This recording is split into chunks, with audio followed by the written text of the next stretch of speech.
ભાઈ પડી ગયું હવારને ઉતો ને ઉતીને અમર અકબર એન્થની પર હાલી નીકળ્યા એક જગ્યાએ શૂટિંગ કરવા. ક્યાં શૂટિંગ કરવા જાય છે ને હાલો તમને બતાવું. આ સુરતમાં સિગ્નલની સિસ્ટમ જ્યારથી શરૂ થઈ ગઈ ને આ ટ્રાફિક વધારે છે ઘટાડે છે એ કઈ ખબર નથી પડતી. 5 મિનિટનો સમય હોય ને એટલે તાત્કાલિક એનો વિડીયો કોલ ચાલુ થઈ જાય. કોને ખબર આખા દિવસમાં હું એટલી બધી વાતો કરવાની. આમ જોઈ લ્યો. મેં ચાહે એક કરું મેં ચાહે વો કરું મેરી મરજી.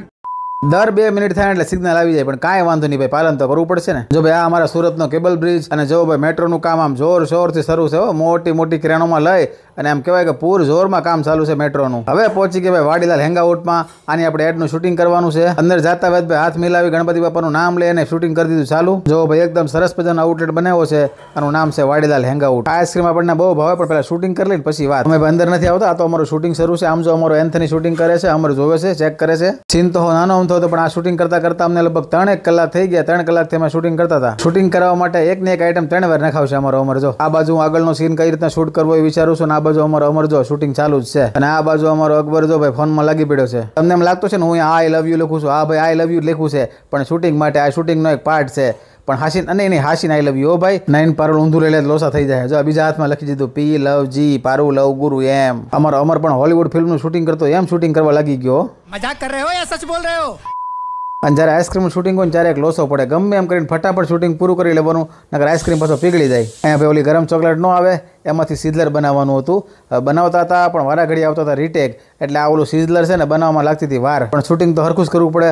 લગભગ 15 ટેક લીધા, પણ છેલ્લે સરસ મજાનું શૂટિંગ થઈ ગયું ખરા. શૂટિંગ બૂટિંગ પતી ગયું, હાથ બાથ મિલાવી, ફોટા પડાવી, આમ પાછા ઘર કોર નીકળી પડ્યા. અને તમારા વિડીયો જોવો હોય ને એટલે યુટ્યુબ, ફેસબુક, ઇન્સ્ટા બધી જગ્યાએ આવી જાય. હો જોઈ લેજો. આ પછી ભાઈ ઘણા દિવસથી મારી વાલી છે ને એને પગની પેનીમાં દુખાવો હતો, મને પીઠનો દુખાવો હતો. મેં કીધું હાલ આપણે બે જાય ઇન્ડિયન કાયરોપ્રેક્ટિકમાં. જો આ સિગ્નલની લેફ્ટ સાઈડ ચાલુ છે, પણ લેફ્ટ સાઈડ ઓલરેડી પેક કરી નાખી બધા લોકો. એટલે ખરેખર જેને લેફ્ટ જવું છે ને એ લોકો જઈ નહીં કે, અને એને હોતે ટ્રાફિકમાં ફસાવાનું થઈ જાય. એટલે આ નિયમ બધાને ખબર હોવો જોઈએ કે લેફ્ટ સાઈડ હંમેશા ખુલ્લી રાખો, અને સામેની સાઈડ જે આવે છે ને એ સાઈડ પેક કરી દે, એટલે ટ્રાફિક આમનામ વધી જાય છે. વાત તો સહી છે ભાઈ. પછી પહોંચી ગયા ભાઈ ઇન્ડિયન કાયરોપ્રેક્ટિક સેન્ટરની અંદર. મારી વાલી અહીંયા જોવે છે આ બધા નવા મશીનો છે. એને અટાણથી બીક લાગે છે કે આ બધું શું થવાનું છે ભાઈ. મેં કીધું વાલી ચિંતા ન કર, આ બધા મશીનો એટલા માટે જ છે કે તને જે પાણીમાં દુખે છે ને એ સારું થઈ જાય. મારી વાલીને ફોલાવી તો ખરા, પણ પછી જો એ હાલતી હતી ધીમે ધીમે, નીચે એને પગની અંદર ઓલા વાદળી કલરનો કંઈક પાટો બાંધી દીધો છે. પાટો બાંધીને હવે એમ કહે છે થોડુંક ચાલે છે, થોડીક રાહત જણાય છે.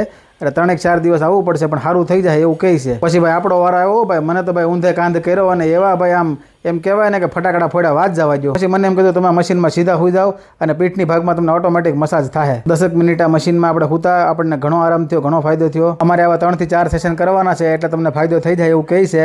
તમારે આવો કંઈ તકલીફ હોય તો નીચે નંબર આપેલા છે, ફોન કરીને પહોંચી જજો. નાનપુરા અને સરથાણા જકાતનાકા 2 બ્રાન્ચો છે આ લોકોને. તો બ્લોગને લાઈક શેર ફોલો કરી દેજો. ફરી મળીશું ત્યાં સુધી. હાઉ ડાયરા ને રામે રામ.